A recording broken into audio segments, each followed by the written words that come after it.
Et alors, merci à toutes et tous d'être présents aujourd'hui pour la 9e édition du festival Nourrir Liège.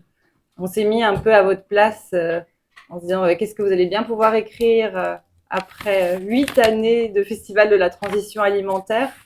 En fait, on a été nous-mêmes surpris par la dynamique qui s'est mise en place cette année, puisque on a à nouveau plus de 150 partenaires qui ont proposé des activités vraiment diversifiées dans des lieux parfois improbables, vous allez le voir.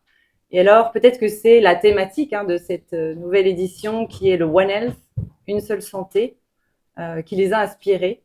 Et l'œuf, qui est le produit phare du festival, on l'expliquera tout à l'heure. Mais globalement, donc, c'est un programme riche de plus de 100 activités différentes à nouveau cette année. Et au-delà de cette inspiration générale, on a eu la chance aussi d'avoir de nombreux étudiantes et étudiants qui ont travaillé avec nous sur les derniers mois. Certains sont présents ici parmi nous. Et ça a permis de mettre en place aussi 30 masterclass qui seront sur différents campus ici à Liège. Et donc, on voulait rappeler que c'est vraiment pour ces générations futures, finalement, qu'on travaille au quotidien pour mettre en place un système alimentaire durable, donc à la fois sain, sans PFAS, sans pesticides, et ça avec l'ensemble des acteurs et actrices de la transition alimentaire ici en région liégeoise. On a de plus en plus de partenaires en circuit court qui se développent, mais qui ont véritablement besoin du soutien à la fois des politiques et de nous en tant que consommateurs et consommatrices au quotidien. Donc voilà, ces générations futures sont vraiment essentielles pour nous. Et je vais passer la parole à Pierre, qui ne fait pas partie des générations futures, mais qui est un des piliers du festival. Voilà, j'ai fini. Qui suis en entre-deux, entre la retraite qui est toujours plus loin et la jeunesse qui s'éloigne également. Bon, ben voilà, dans cette zone. Mais tu vas pouvoir nous expliquer la dynamique du collectif organisateur. Voilà, donc en fait, 150 partenaires, c'est assez phénoménal dans le cadre d'un festival d'une dizaine de jours. Et pour coordonner tout cela, il faut ce qu'on appelle un noyau dur. Et donc, que vous voyez ici, donc initialement, il y a 9 ans, sous l'impulsion de la compagnie Haddock et de son spectacle Nourrir l'humanité, c'est un métier. Eh bien, cette compagnie théâtrale de théâtre documentaire est venue à la rencontre de différents partenaires, la Ceinture alimentaire liégeoise, l'Université de Liège et à l'époque le Centre du Beau-Mur pour en fait créer ce festival qui à l'époque durait 3 semaines. On a été épuisés et donc on a ça c'était l'équipe de base. Alors le Beau-Mur s'en est allé pour différentes raisons qui sont juste internes parce que ça demande beaucoup de moyens et d'investissement. Et progressivement sont arrivés d'autres partenaires, dont le Centre d'action laïque de la province de Liège, Arsenic 2 et la Maison de l'alimentation durable et inclusive.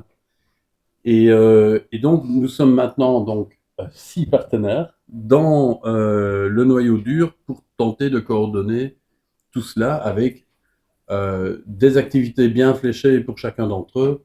Par exemple, à l'Université de Liège, nous nous chargeons de coordonner la trentaine de masterclass qui se donnent bien sûr à l'Université de Liège, mais également sur d'autres campus, des hautes écoles qui irriguent l'agglomération liégeoise.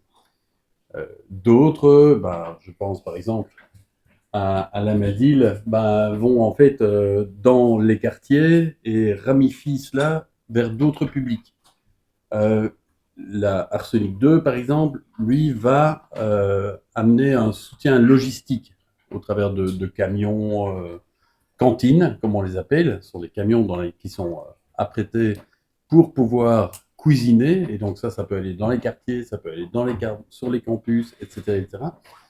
Donc on a toute ce noyau dur qui donc a pour rôle de coordonner la centaine d'activités qui est portée par les 150 partenaires.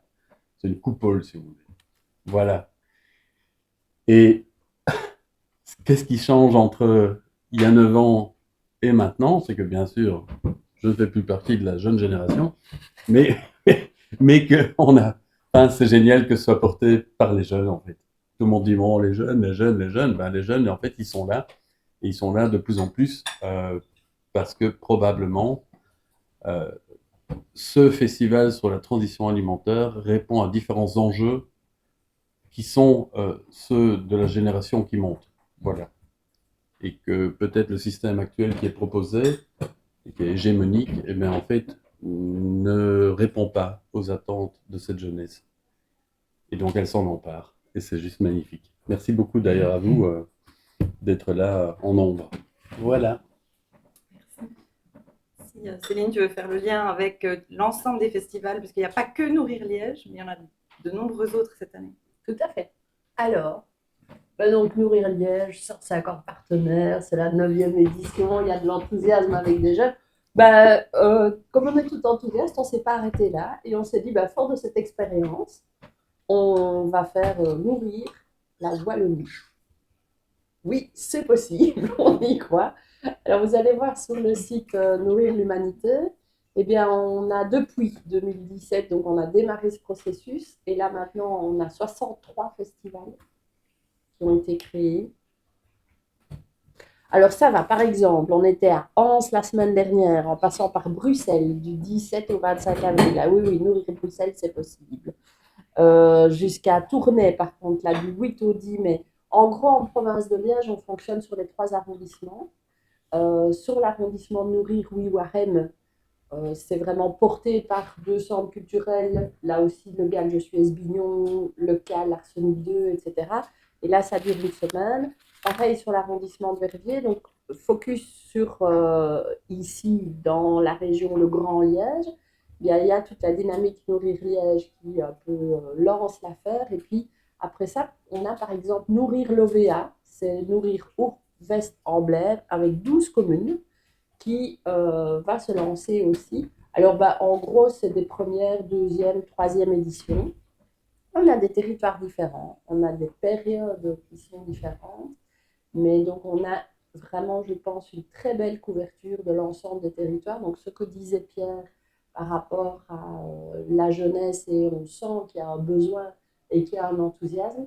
Moi, je trouve que c'est assez intéressant et impressionnant. Et franchement, ça fait du bien, ça respire de se rendre compte que par rapport à tout ce qui arrive pour l'instant, les alternatives sont là. Elles sont de plus en plus nombreuses et il y a de plus en plus de gens qui s'en emparent, quoi. Donc, le fait de travailler vraiment en réseau avec des échelles territoriales différentes, sur du plus petit dans un quartier, dans une commune, sur une ville comme Liège, sur et Why Page, tout le monde visé. On s'est très vite rendu compte qu'il fallait une structure, il fallait un lieu, il fallait quelque chose qui permette de gagner en mutualisation et en force pour pas se. Voilà. Et donc, Nourrir la Wallonie, c'est un dispositif qui, vous allez voir sur le site, propose une expo qui a un dispositif qui s'appelle Culture en transition. Qui va aller à la rencontre de toutes ces alternatives. On a pour l'instant plus de 50 petites vidéos documentaires qui, sur l'ensemble des provinces, vont montrer ce qu'on voit peu, ce qu'on ne connaît pas toujours. On venait de parler là de la sécurité sociale de l'alimentation. Dans les petites vidéos, on a à la fois Jean-Yves Buron qui explique ici en Outremeuse, mais il y a aussi une petite vidéo sur une expérience pilote à Martelange, par exemple, de sécurité sociale de l'alimentation portée par le CPS et une association d'éducation permanente. Donc voilà, on se nourrit mutuellement et c'est un réseau vraiment qui gagne en importance et en puissance. Voilà. Et moi qui aime les chiffres, pour donner une idée, c'est plus de 100 communes qui maintenant sont dans cette dynamique sous l'impulsion de Nourrir Liège. Et donc 100 communes en Wallonie, ça fait une commune sur 3, ce qui n'est quand même pas négligeable. Donc il y a vraiment une vague de fonds qui est portée systématiquement par des associations de terrain locales avec les bibliothèques, les municipalités, etc., etc. Donc voilà. Et c'est vrai que c'est très étonnant, c'est l'essaimage en fait, du Festival Nourrir Liège un peu partout. Ça permet aussi de parler de la ville de Liège. On a pu présenter les festivals à Montpellier aux Assises de l'alimentation en fin d'année dernière. Et donc ça permet de mettre Liège en avant tout au long de l'année. On va revenir à la thématique du festival maintenant, One Health, que tu as la chance de présenter, Oui. Émilie. Donc voilà, One Health qui est un concept à la fois très, très simple, qui peut sembler évident puisqu'il s'agit de parler d'une seule santé, donc une santé qui intègre à la fois la santé des humains, la santé des animaux et la santé de notre environnement. Mais c'est vrai que c'est à la fois un concept qui est très complexe et très pluriel et qui nécessite en fait de rassembler des personnes, des acteurs et des experts pour justement parler ensemble et collaborer autour de ce concept d'une seule santé. La bonne nouvelle, c'est que l'alimentation, en fait, c'est un très bon terrain d'expérimentation puisque ce qu'on ingère, évidemment, a un impact direct sur la santé de nous en tant qu'humains, mais est étroitement lié évidemment à l'environnement et aux animaux. Donc voilà, c'était une belle occasion pour le festival de s'emparer de cette thématique et de la rendre peut-être plus tangible que ce qu'elle peut être sur papier. Et alors, elle est aussi étonnamment peut-être, mais en fait connectée à l'aliment phare de ce festival qui est l'œuf. Parce que finalement, l'œuf, on peut se dire que c'est un peu l'aliment qui maintient un lien étroit entre l'humain et les animaux et qui évidemment a encore un impact sur l'environnement. Donc voilà, on a cette double thématique qui permet d'aborder le One Health de manière plus concrète. Et donc cette thématique, elle est transversale au festival, donc elle va être abordée dans plein d'activités qui figurent dans le programme. Elle va aussi être approfondie dans le cadre de masterclass. Masterclass qui, je le rappelle, sont ouvertes aux extérieurs, donc profitez-en pour y participer. Merci, on a un petit problème avec le diaporama, mais c'est pas grave, on voit la suite et la campagne Ramène ta poêle, donc en lien direct avec cette thématique du One Health. On a choisi la poêle comme élément très spécifique.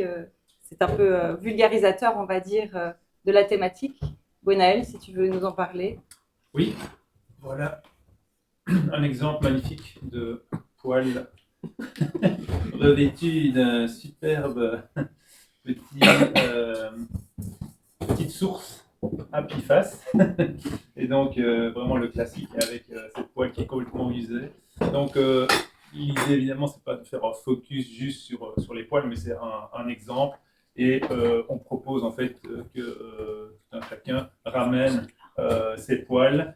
C'est assez connu quand même dans les familles. Les gens se disent ah oui attention c'est cancérigène, ces poêles Tefal, etc. Mais au final elles sont encore là. Dans un centre commercial en péricentrale, j'ai encore vu récemment un magasin qui n'est rempli que de ce type de poêles. Tefal, etc., pour ne pas citer les marques.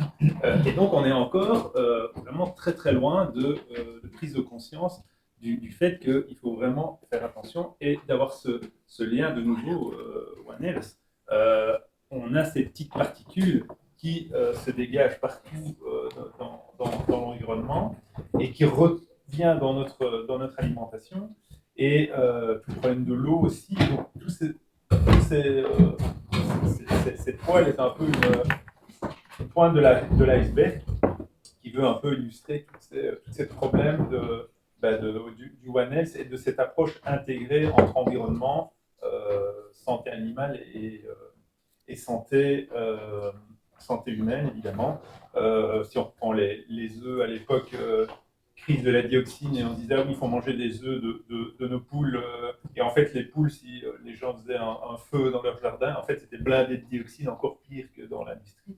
Donc, tout le côté, on va dire, environnement est en lien direct, et donc, il faut aussi pouvoir sensibiliser les familles, en fait, à faire attention à toute une série d'éléments. Alors, il ne faut pas charger ces familles en leur mettant une pression folle, en disant vous ne faites pas bien, attention, etc. Mais c'est vraiment de pouvoir aussi sensibiliser les élus et que voilà, certaines mesures soient prises aussi à un niveau un petit peu plus macro pour que tout un chacun puisse justement améliorer, on va dire, le niveau santé global.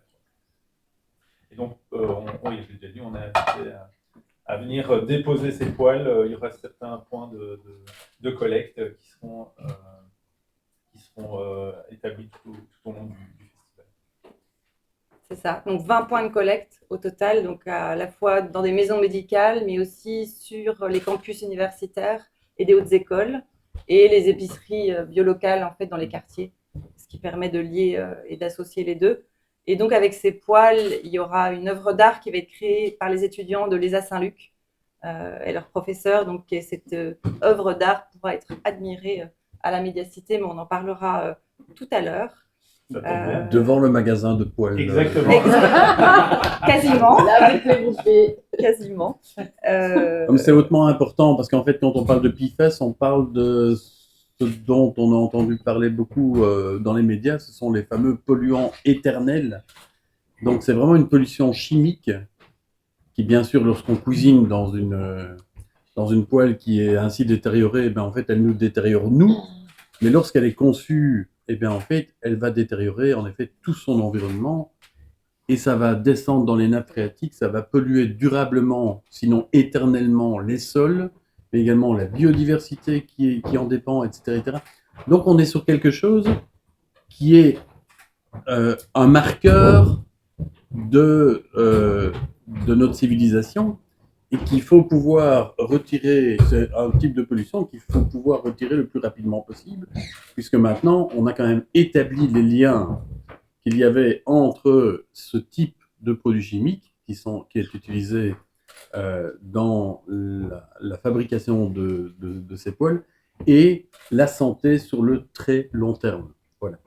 Et donc là, on est vraiment au cœur du réacteur, de l'interaction qu'il peut y avoir entre comment on s'alimente, mais comment en s'alimentant, on peut, et ce n'est pas notre faute, parce que c'est quelque chose qui, quelque part, nous est proposé, sinon presque imposé, comment est-ce qu'on peut être en fait, victime d'un certain système dont il est peut-être judicieux de pouvoir sortir pour nous, mais également pour les générations qui suivent. Tout à fait, merci.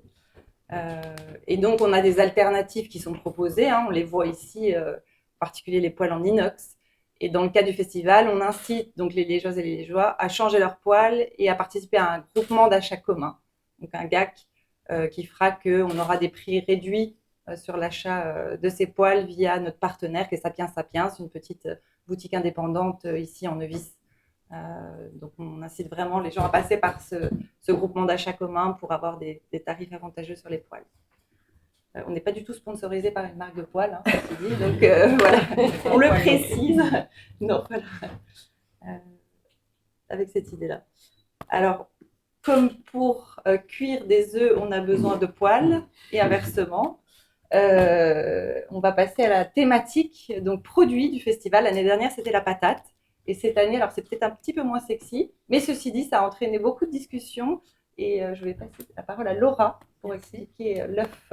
Alors bonjour à toutes et à tous. Ça va être un peu une redite puisque tout le monde a parlé des œufs avant moi. Du coup, vous savez déjà presque tout. C'est presque pareil. Mais du coup, vis-à-vis de la thématique du One Elf du festival, le produit mis à l'honneur cette année, c'est bel et bien l'œuf. Un produit qui illustre tous ces enjeux liés au One Elf, à la santé animale, environnementale et humaine. Et du coup, je pense que vous le savez tous, que c'est un aliment très nutritif, très riche en protéines, relativement accessible à tous, et qu'il y a de nombreux élevages bio et locaux qui sont déjà actifs pour proposer un produit de qualité à toutes et tous. Et du coup, là-dessus, on a fait un petit article que vous pouvez retrouver sur notre site qui va plus en profondeur sur les bienfaits de l'œuf et tout ce qu'il peut apporter.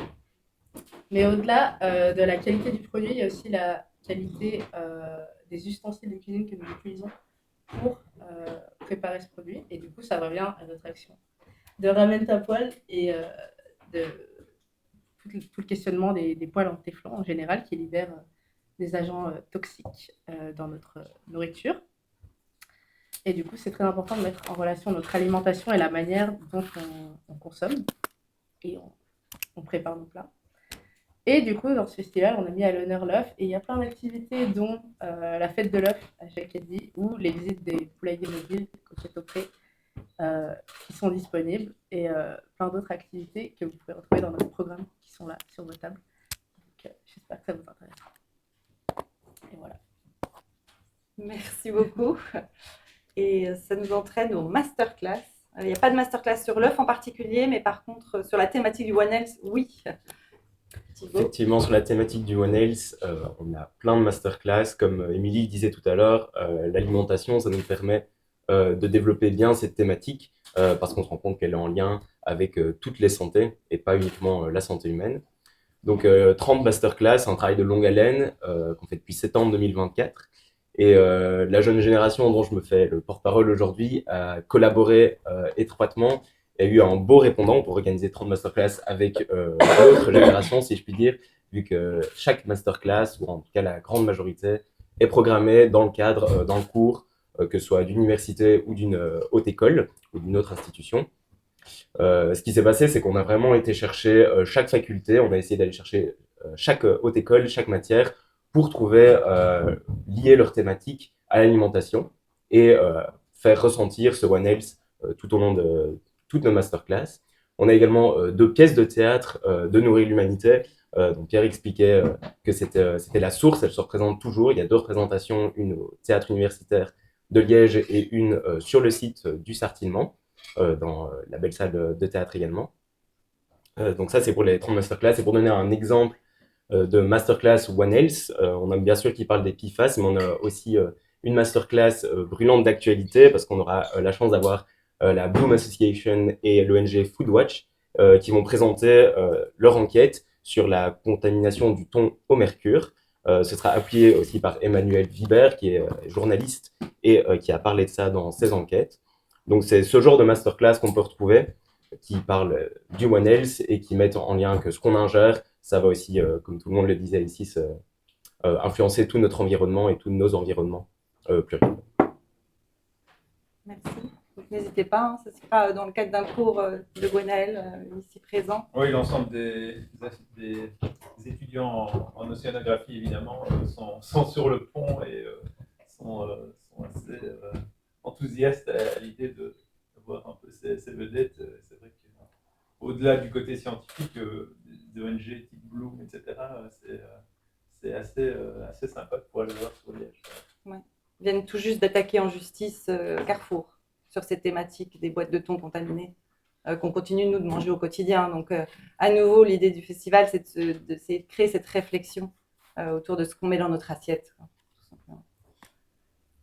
Et là, on va passer au côté festif du festival. Oui, c'est ça. Donc, toutes ces activités-là, il faut bien qu'elles démarrent un moment. Et donc, elles démarreront officiellement le jeudi 10 avril sur la place cathédrale dès midi.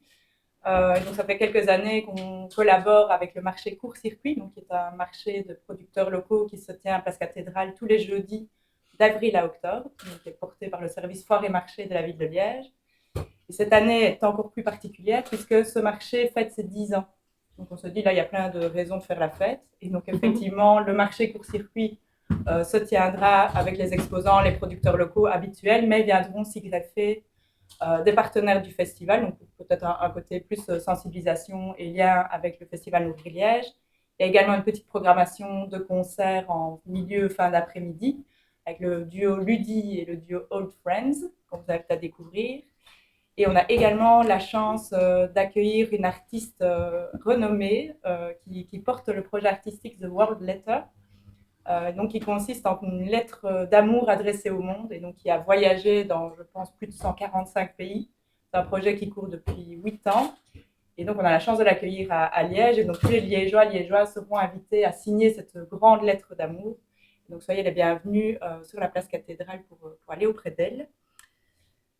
Et alors, on a, qui dit festivité, dit évidemment apéro. Donc, il y aura nos fidèles partenaires du Val-Heureux, donc la monnaie locale liégeoise, qui organise un apéritif sur la place cathédrale. Donc, parmi les exposants, donc il y a un seul point de rendez-vous. Voilà, place cathédrale, c'est facile, le jeudi 10 avril.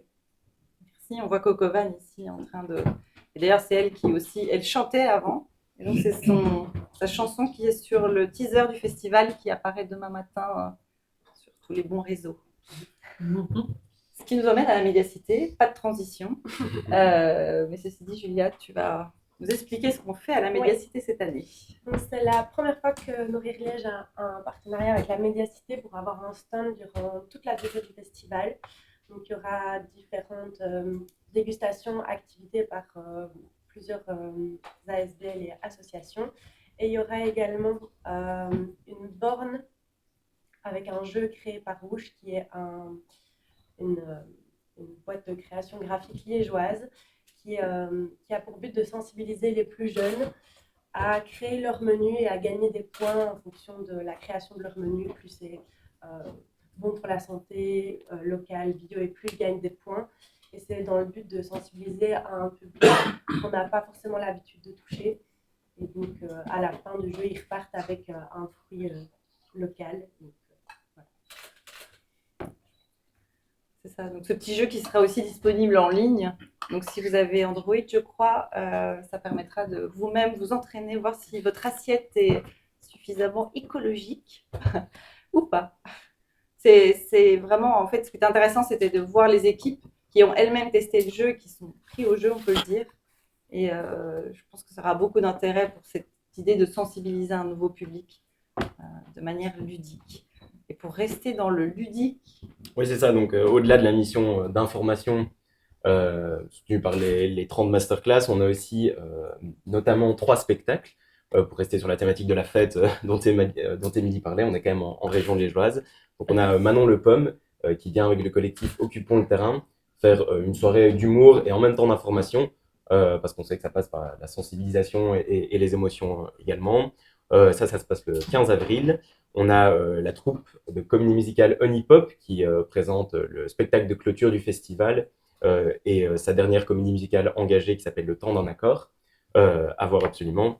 Et on aura une soirée stand-up de Oufti Comedy Club et des petits producteurs, donc 2 épiceries à Liège en coopérative, qui vont voir défiler plusieurs artistes qui se lancent dans l'humour.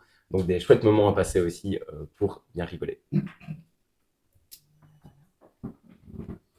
Donc pour le festival, on a cherché à créer des collaborations avec les restaurants. Donc comme Laura l'a dit, une des thématiques du festival, c'est les œufs. Donc ici, vous pouvez retrouver une liste de nos restaurants partenaires qui vont, pendant la semaine du festival, créer des menus sur les œufs.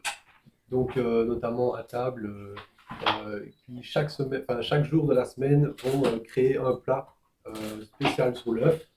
Donc n'hésitez pas à aller découvrir dans Liège les menus sur les œufs. Efficace. Dans le restaurant. Et pour rester dans, parce que ça reste l'idée de mettre les mains dans la terre quand même, quand on veut nourrir la ville, il faut aussi parler de la campagne. Et donc il y a des ensembles de balades et de chantiers collectifs. Ah oui, c'est Christian qui devait parler de cette partie, mais il s'excuse aujourd'hui. Parce qu'on est très nombreux, comme vous pouvez le remarquer, à coordonner ce festival.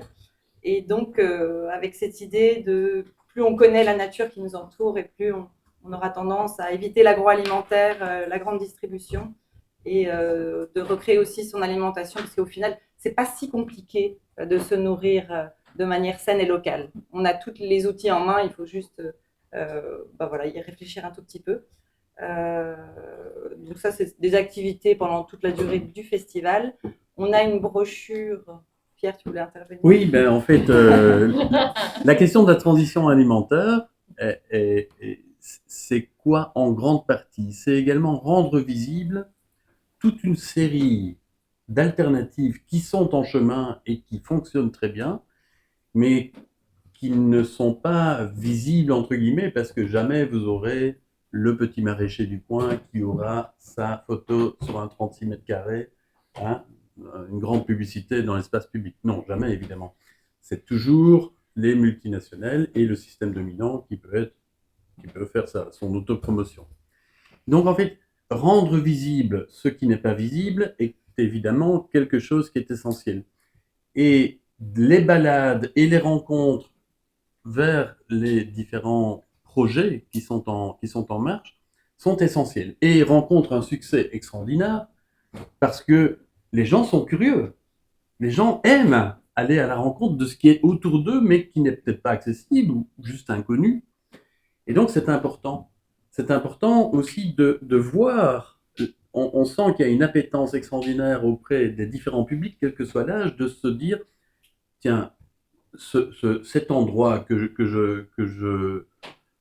je foule par mes pieds chaque jour, par exemple, je ne sais pas moi, quelqu'un qui habite du côté de la Chartreuse va aller se balader dans le parc de la Chartreuse, mais il va avoir un contact différent avec son environnement s'il va par exemple avec la SBL La Cime et qui va lui dire, tiens, tu sais, ceci c'est une plante comestible.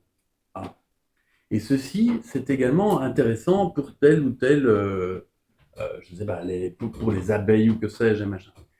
Et donc, en fait, on va avoir un autre regard qui va être développé sur son environnement direct. Et évidemment, lorsqu'on a un autre regard qui se développe sur tous les aspects bénéfiques de ce qui nous entoure, ben, on a envie forcément de le protéger, puisqu'on en tombe amoureux encore plus.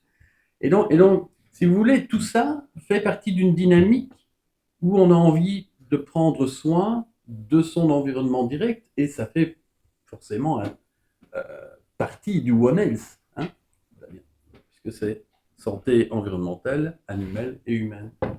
Et donc évidemment, préserver, prendre soin, c'est le cœur du réacteur également. Et prendre soin passe par éviter d'aller dans un supermarché, en partie.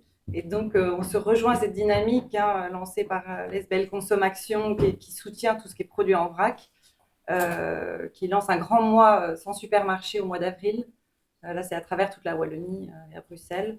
Et donc, nous, c'est assez simple. On a cette petite brochure des alternatives liégeoises où on répertorie tout ce qui nous permet d'éviter les supermarchés pendant ce mois-là. Et ça tombe bien, c'est le mois du festival. Donc, c'est parfait. Et si on doit résumer cette conférence de presse et puis la thématique globale en des mots très simples, donc Nourrir Liège, en gros, vous incite à manger des œufs bio-locaux dans des poêles en inox. Pour faire très bref. Voilà. Et merci pour votre écoute. Je ne sais pas si vous avez des questions spécifiques liées au festival ou à la dynamique de manière générale. On ne sait pas quoi mettre en premier, l'œuf ou la poêle. C'est ça. Ça peut être ça aussi. Si je comprends bien, Nourrir Liège a été le moteur, le déclenchement de toute une série d'autres activités partout en Wallonie. 150 partenaires, mais aussi vous êtes partout. Vous êtes vraiment les initiateurs au départ de cet essaimage À travers l'Université de Liège, Arsenic 2, le CAL pour la province de Liège, et donc on s'est nourri de l'expertise de la ceinture alimentaire, mais la ceinture alimentaire liégeoise est bien sur l'arrondissement de Liège. Donc on ne va pas retrouver Elisabeth à Bruxelles. Non, non, bien sûr, mais c'est vous qui êtes le moteur, l'origine, je veux dire, de ce vaste mouvement, et c'est vrai de bien mutualiser évidemment la matière, parce qu'un œuf ou une poêle n'est pas la même à Charleroi qu'à Liège. Donc vous mutualisez comme ça des expositions, des objets, des dossiers. C'est exact. On parle de Wallonie, on ne parle pas de Bruxelles. Si, il y a Donc il y a Nourrir Bruxelles. Au mois d'avril, il y a Nourrir Bruxelles. Pendant une dizaine de jours également, avec toute une série d'activités. Et pas dans toutes les communes de Bruxelles, mais on fait une tournante. Mais Bruxelles, chaque année, a son festival Nourrir Bruxelles. Dans les deux langues. Mais comme je suis liégeois, je ne sais pas le dire en néerlandais. Bruxelles Pardon. Mais Voilà. c'est vrai que c'est la pièce de théâtre à l'origine, Nourrir l'humanité, qui est reconnue d'utilité publique par la Fédération Wallonie-Bruxelles, qui a lancé le festival et qui d'ailleurs maintenant essaie même à l'étranger, puisqu'elle va être donnée en France pour les 48 heures de l'agriculture urbaine, donc qui fête ses 10 ans d'ailleurs, et qui va peut-être... il y a une réflexion autour même de changer de nom pour avoir des Nourrir Nantes, Nourrir Paris. Mais voilà, c'est vraiment les prémices. Donc on ne sait pas si ça se fera. Mais voilà. Et a priori, ils vont quand même essayer de jouer à Nourrir Avignon. Ils vont à Avignon cet été, donc c'est un peu dans l'idée. Ouais. Donc la question de la transition alimentaire évolue d'année en année, dans différentes directions. Hein. On connaît les contraintes dans lesquelles nous sommes maintenant. Mais on sait également quelles sont les opportunités des territoires qui ont envie de s'emparer de cette question. Et donc, la pièce de théâtre, qui date d'il y a maintenant une dizaine d'années, évolue en permanence. Et c'est cette nouvelle version qui va en fait être présentée au Festival d'Avignon. Et donc, à cette occasion, va être lancé le festival Nourrir Avignon, donc au mois de juillet. Donc oui, ça essaime un peu partout en France également. Disons le concept. Oui. Ils sont à plus de Elisabeth, 800 représentations, c'est une success story phénoménale. Il n'y a aucune autre pièce en fédération Wallonie-Bruxelles qui touchent ce score. Donc ça fait 10 ans que ça tourne. Et ils sont à plus de 800 représentations. C'est complètement dingue en fait. Donc, ça raconte quand même aussi à quel point ça répond à des préoccupations importantes. Et dans le programme encore. Bien sûr. Oui, 2 fois. À l'université de À Liège. l'université. Et au Ventoux aussi, au théâtre Ouais. universitaire. Donc en centre-ville aussi.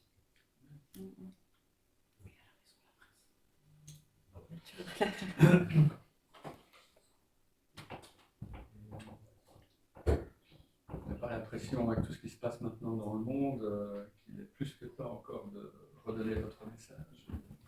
Toutes les autres priorités sont affichées depuis quelques mois. Selon moi, il y a 2 choses. Alors, le choix de l'œuf n'est pas anodin, parce qu'en fait, il a été bien souligné que c'est un aliment qui est accessible. Mais il n'est plus accessible partout, pour tous et toutes. Si on regarde aux États-Unis, le prix des œufs a explosé et est devenu hors de prix pour une grande marge de la population. Et donc, ça veut dire qu'on est sur un système qui est fragile.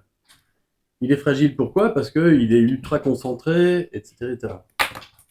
Le fait de pouvoir garantir toute une série de lieux différents, alternatifs, respectueux de la santé animale et également de l'élevage en tant que tel, donc ça rentre à nouveau dans la thématique One Health, permet justement d'être moins fragile par rapport à cela.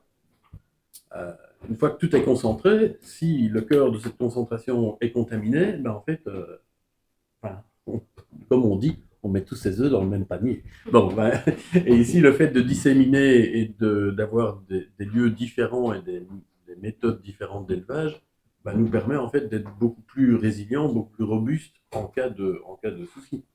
Ça, c'est par rapport aux œufs. Et de manière générale, il est évident que dans la situation, on va dire, un peu anxiogène que nous vivons, sur l'effort de guerre, etc., alors certes, et pourquoi pas, on nous propose de préparer un petit kit avec des bouteilles d'eau et des sneakers à mettre dans le coffre de la voiture, mais ce qui est encore plus important à nos yeux, c'est que c'est une opportunité majeure pour se dire, tiens, certes, il faut un kit de survie individuel, mais il faut que collectivement, nous puissions nous organiser pour qu'au sein des territoires urbains et ruraux, nous soyons en capacité de pouvoir nous fournir une part de notre alimentation. Et donc, il est évident que cette transition alimentaire au sein des territoires, par les communautés locales, est un point essentiel, plus essentiel peut-être encore maintenant qu'hier. Voilà.